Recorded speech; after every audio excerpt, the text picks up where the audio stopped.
Hello my dear students, welcome to your master chem channel. कैसे हैं प्यारे बच्चों? Very good.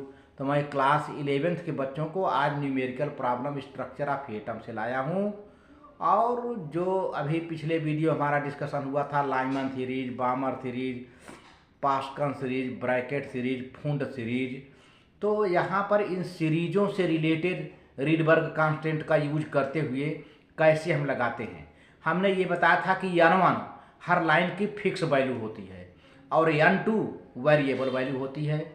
यानी वैल्यू n1 क्या है? जहां आता है।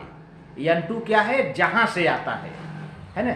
जो रेडिएशन कहां से आती है वो n2 हो जाएगी और कहां जा रही है वो n1 हो जाएगी, है ना। आप याद करिए फिर से, जो रेडिएशन जहां से आएगी वो n2 हो जाएगी और जहां जाएगी वही n1 हो जाएगी। तो n1 हर लाइन के लिए फिक्स होता है। लाइमन के लिए n1 1 होता है, बामर के लिए n1 2 होता है। इस तरह से सब सीरीज की हमने फिक्स वैल्यू बता दिया है। आज हम उसी पर न्यूमेरिकल करने जा रहे हैं प्यारे बच्चों। हाँ तो प्यारे बच्चों, यहाँ पर यह क्वेश्चन है। एक क्वेश्चन में दो क्वेश्चन किया गया है आपसे। पहले क्वेश्चन की what are the frequency and wavelength. अब आप समझिए, आपसे क्या पूछा जा रहा है? न्यू और lambda. What are the frequency and wavelength of a photon. एक फोटान आ रही है, उसकी कुछ फ्रीक्वेंसी होगी, कुछ न कुछ वेवलेंथ होगा, और उसी के बारे में आपसे पूछा जा रहा है।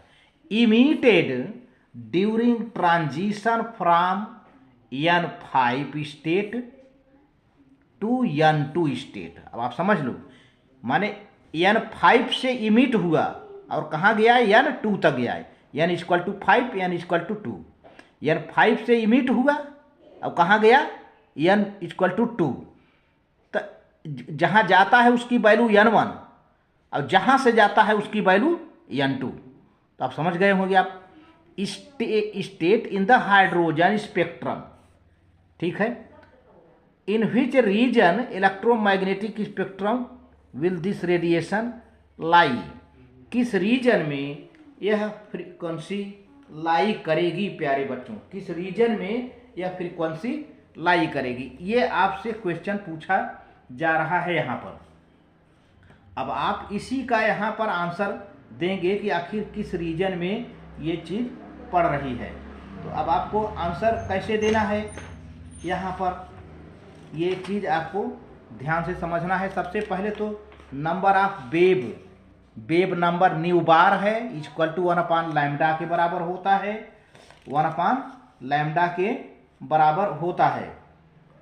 अब आर है रीडबर्ग कांस्टेंट 1/n1 का होल स्क्वायर माइनस 1/n2 का होल स्क्वायर इंटू z²।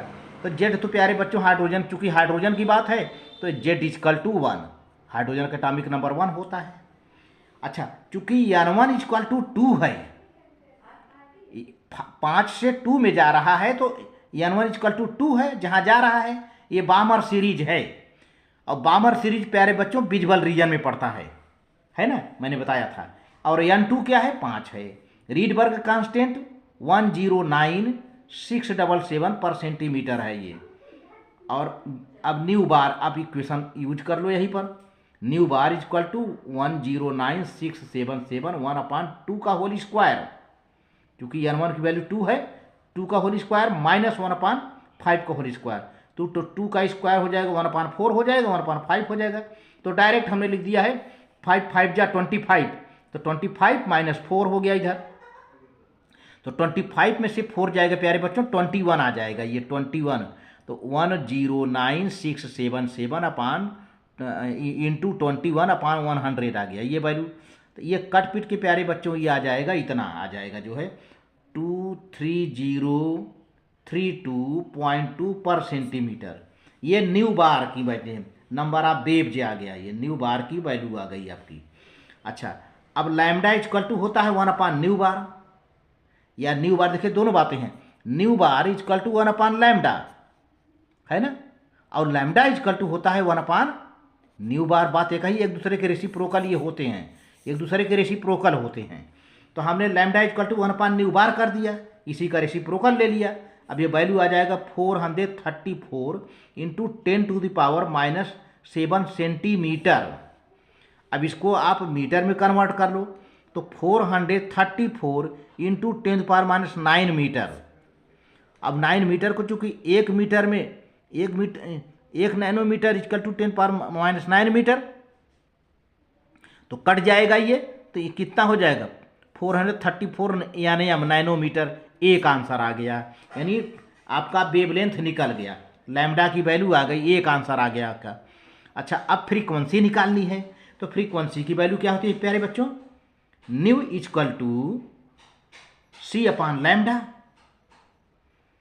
तो सी की वैल्यू होती है रेडिएशन, किसी रेडिएशन की वेलोसिटी क्या होती है, लाइट की वेलोसिटी के बराबर होते हैं 3 × 10⁸ मीटर पर सेकेंड। और लैम्डा की वैल्यू अभी निकाले हो 434 इंटू 10⁻⁹, इसको कैंसिल कर दोगे तो आ जाएगा 6.91 इंटू 10⁻15 पर सेकेंड फ्रीक्वेंसी आ गई। तो इस तरह से प्यारे बच्चों आपको दोनों आंसर आ गया। अच्छा, अब रही बात, एक आंसर और है कि in which region electromagnetic spectrum will this rise, क्योंकि n1 इक्वल टू 2, यहाँ पर n1 इक्वल टू 2 है, तो और जो कि बामर सीरीज को बताता है। n1 इक्वल टू 2 अगर रहे तो किस सीरीज की बात करता है, बामर सीरीज की। तो बामर सीरीज किस रीजन में दिखाई देता है, विजिबल रीजन में। तो द रेडिएशन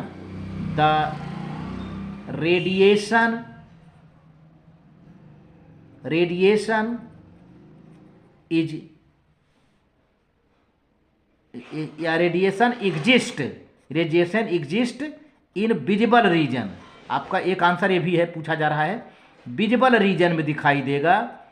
तो यहाँ पर पूछा जा रहा है किस रीजन में दिखाई देगा, in which region the electromagnetic spectrum will this radiation lie, किस रीजन पड़ेगा। तो चूंकि n1 इक्वल टू 2 है और जो कि बामर सीरीज को बताता है, तो बामर सीरीज कहाँ दिखाई देता है, विजिबल रीजन में।